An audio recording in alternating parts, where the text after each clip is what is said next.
Well, I mean, the NFL's VP of Broadcast Planning, Mike North, he basically said in relation to Peter? No. Valid question. It could be a cousin. It could. I mean, nephew. I don't know. Yeah. Brother.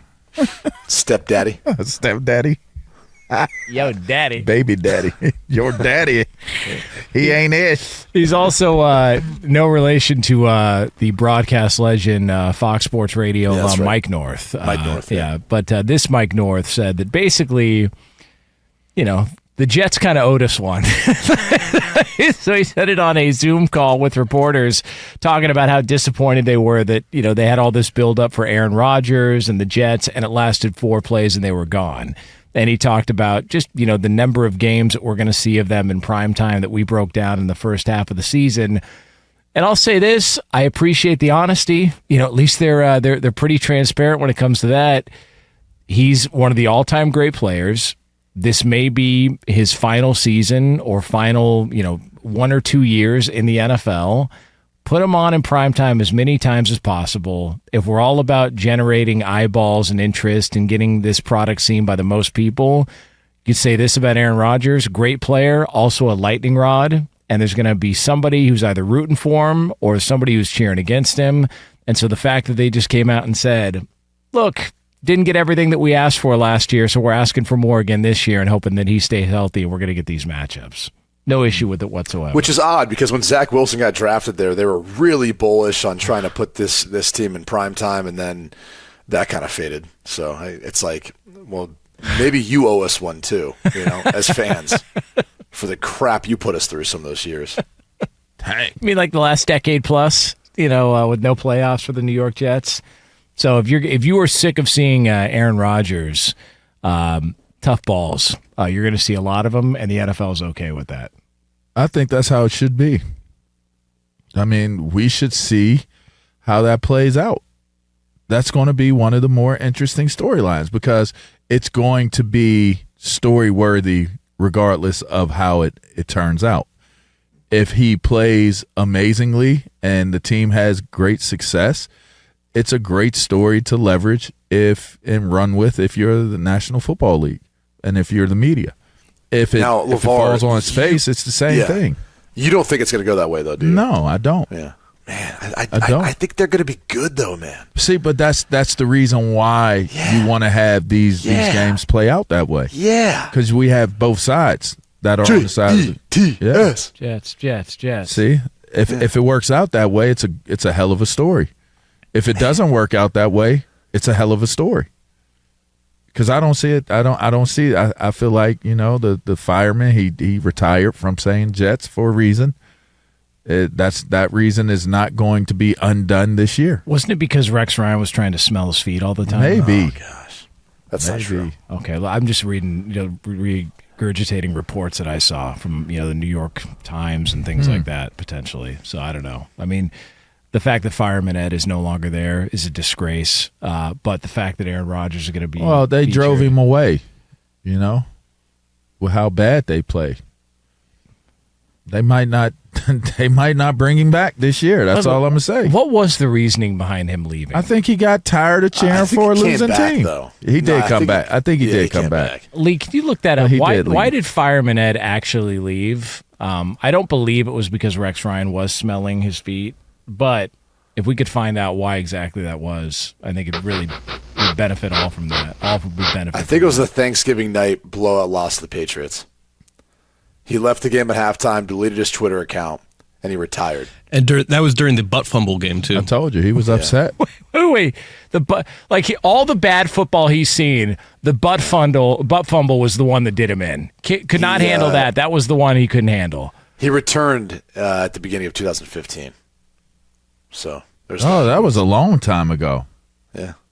Dang, I didn't realize it was that long ago. And by the way, Sanchez was the one who had the butt fumble, and he was the last guy who took him to a couple of AFC title games. You think there'd be a little bit more grace for a mistake like that, the fact that he was the quarterback of those 2 AFC title game appearances, but he butt fumbled and the guy bailed on the team? I don't know. If I were them, I wouldn't allow him back. We need support here. He said in an interview that it was because he was getting increasingly harassed at the stadium, at MetLife Stadium. I wonder why. He's 75 years old, standing on somebody's shoulders, and he's getting the entire crowd to cheer. And if you get fact check, he's 64 years old, not standing on anyone's shoulders. Okay. And yeah. All right. Well, listen, we round up on this show, but the point is, if you do that and you're a bad football team, and there's some drunks How about from them apples, LaVar? Foxborough, I guess he Just told throwing you. out Yeah. propaganda. That's exactly what happened. And you get some drunks from Foxborough who are just putting it on you because you haven't beaten them in like 2 decades. Yeah, you're going to get harassed. Yeah. It's the way it goes. Yeah. Brady always told me, if you can't take the heat, get out of the stall. I said, okay, you're It's right. a hot stall. Yeah, you were Where's right. that heat coming from? What the hell are you talking about? I don't know. All right, so You're the Santa one who Anita? told me that, like, your favorite stalls move at is to ask for Santa toilet paper from the stall next to you. right, and in order to do that, I tap my foot underneath to make You sure. tap we're or all- you show an open hand to the guy. Dang. Toilet paper back- right here, please. Back to the Jets, by the way. Toilet paper here. You are an Do you idiot. feel like other teams look at the Jets' opportunity with as many like standalone games, primetime games, and they look at it and say to themselves, like, "Oh, that's a little unfair. Could have tossed one our way. Could have maybe done one for us." You think like Carolina's like, hey, what about us? And then they realize, oh, never mind. Oh, So never it's mind. just one. Yeah, we'll probably lose that one. wait, not probably lose that one too. I think the thing that bothers me the most, by the way, about the NFL scheduling, and I don't know if it doesn't look like we're going to try to like talk about this subject again, but the fact that they took into account the Taylor Swift tour when scheduling, like they admitted that. If you're a player, and even for the Jets, and I know the Baltimore Ravens are obviously upset about their schedule as well. They have to play on Christmas again. They've got a short window where they've got to play 3 games in 10 days. The Jets have to play 3 games in 10 days early and then 3 games in 11 days twice before week 11. So what bothers me about it is they are factoring in Taylor Swift's tour as opposed to player safety when thinking about where they want to put the Kansas City Chiefs and these different primetime events, etc. Well, yeah. That's a problem for me. Like if I'm the NFLPA, and obviously they have a new PA president, I would be like completely outspoken about the lack of care or concern about player. We heard Albert Breer say it yesterday. Like they just don't care about player safety anymore. They don't care about players recovering anymore. And if they want an 18th game, the NFLPA should go hard at trying to figure out a way of expanding roster sizes so guys, and I hate saying this, but they're not going to be able to play all 18 games. There's going to be weeks where on a short week, they're just going to have to take the day out. It's going to be like load management. That's essentially what it's going to be because the NFL does not care enough about the players, which they're employees, however you want to look at them. They don't care enough about their well-being and safety to build in buys, to build in enough rest for them throughout the course of a season. Now, are you confident the NFLPA is actually going to do that?